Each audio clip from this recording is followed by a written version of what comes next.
There's one law. There is what Ernest Holmes and others for the ages have referred to as the law of cause and effect. There's a law of manifestation. There's a law of correspondence. There's the law of mental equivalence. There's a law of mind action, is a term that Raymond Charles Barker used, a great religious science minister, the late Charles Barker. And there is the law of attraction, which is just another statement or expression of the same idea. Like attracts like.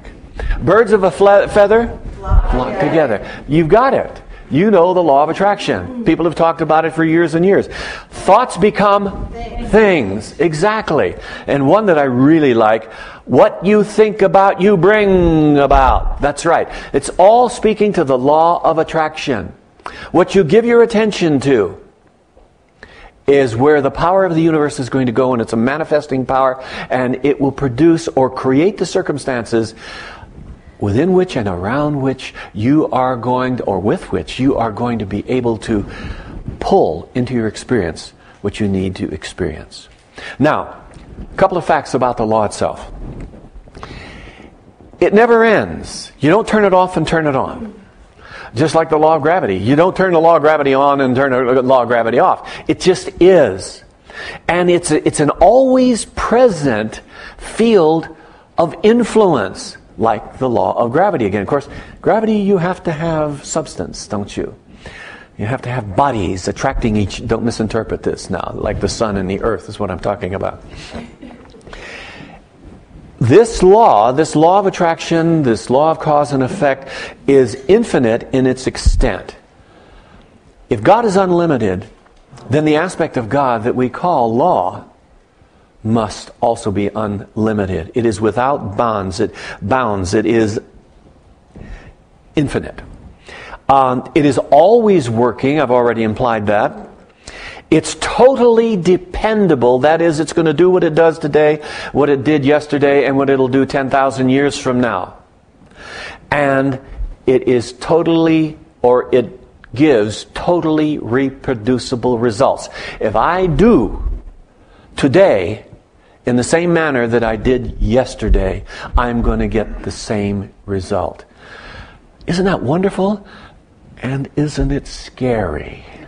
Because we can look and see we have been reproducing in our experience some things over and over and over. If you are very success-minded, if you are very open and inclusive, if you are very loving and grateful for life, and I can go on, you're going to experience more and more of the same. If you're fearful, if you believe in lack and limitation, what are you doing? You're creating an atmosphere that's going to attract the same sort of thing into your life. Now, the interesting thing about this is the law of cause and effect, or the law of attraction. Let's stay with that. What you seek is seeking you. Wait a minute, how can that... When I first read that, it must have been 40 years ago, and I thought, well, you mean there's the new Jaguar out there that I'm seeking is actually seeking me? And I thought, well, that's kind of nonsense, and it must be a metaphorical statement, and it must, just a figure of speech. No, folks, it's absolutely true. It's just like the gravitation. This is a mental gravitation we're talking about. Each body is attracted to the other to some extent. I think of our minds, I think we have kind of a mental radio. And the signal that we put out will match the signal, if you will, or the frequency spectrum of some particular object. It's been said by all of the great Enlightenment teachers that the universe has two facets to it as far as we're concerned. There's the material universe, which is relative. There's the time-space environment within which we live, move, and experience our humanness. But that resides within the absolute, which is devoid of time and space. And if there is no time and space, how can anything be made in that? It takes time. It takes space. It can't. Well then, where is everything? It just is. Every thought that you can have, every creation that you can come up with in your mind already exists within that. Now, this is a hard one to accept, but just take it and work with the idea for a little bit. Thomas Troward, the great 19th century metaphysician, upon which so much of what we teach is based, made the comment that there is a divine prototype for everything that you can imagine in this field of infinite possibilities.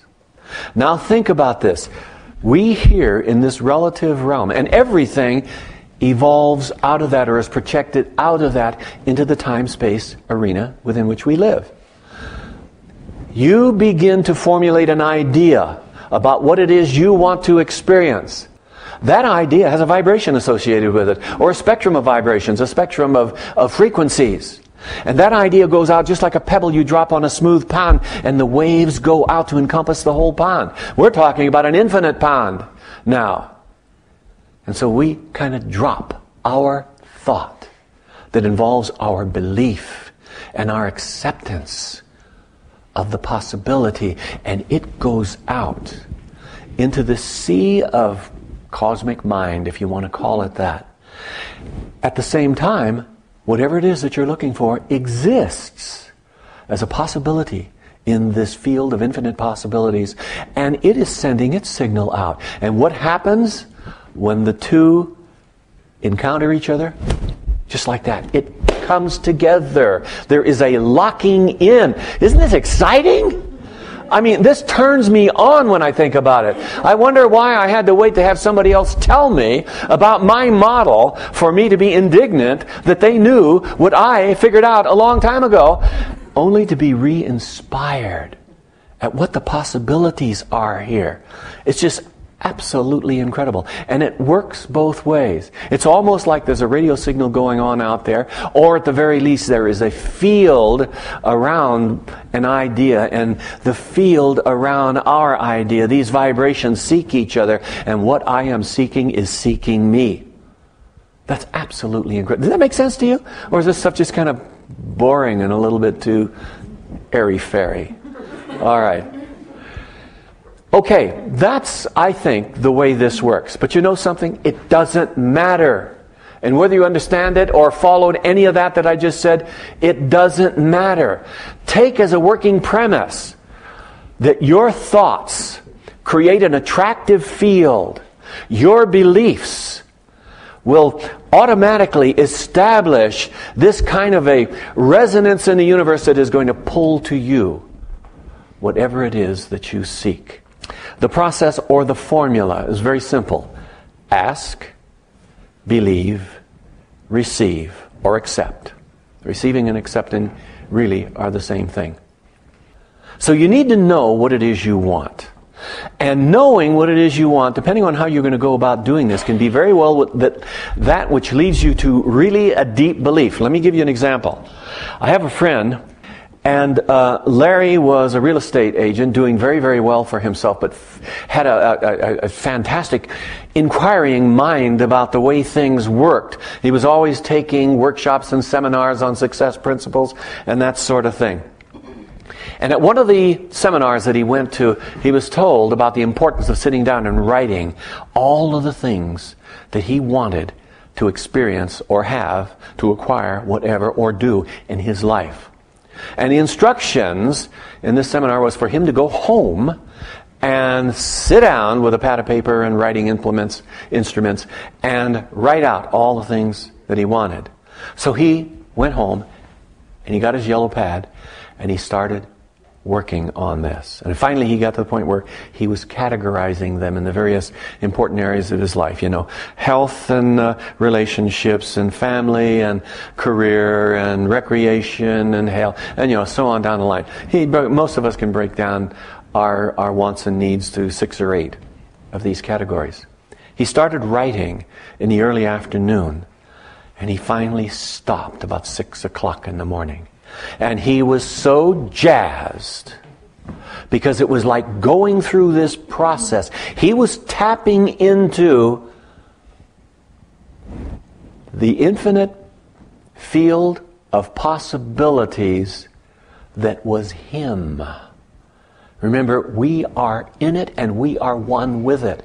And looking at the possibilities for you can be the very thing that says, yes, yes, yes, and you begin to build a belief. That's incredible, folks.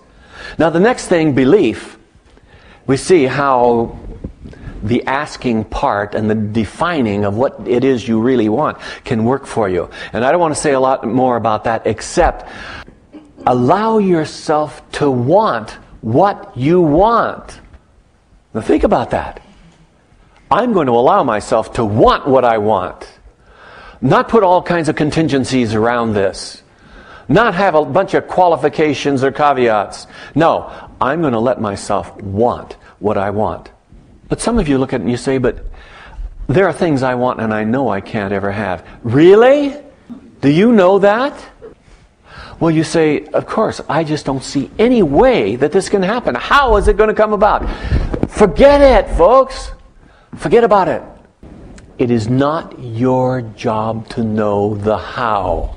That is the job of the universe. That is the job of Spirit, of God. Your job is to know the what and to be very, very clear on it. And when you go through the ask and the believe, it just naturally leads you into the acceptance. If you can get to the point of really believing it, all you have to do and say is, and I accept it as so right now.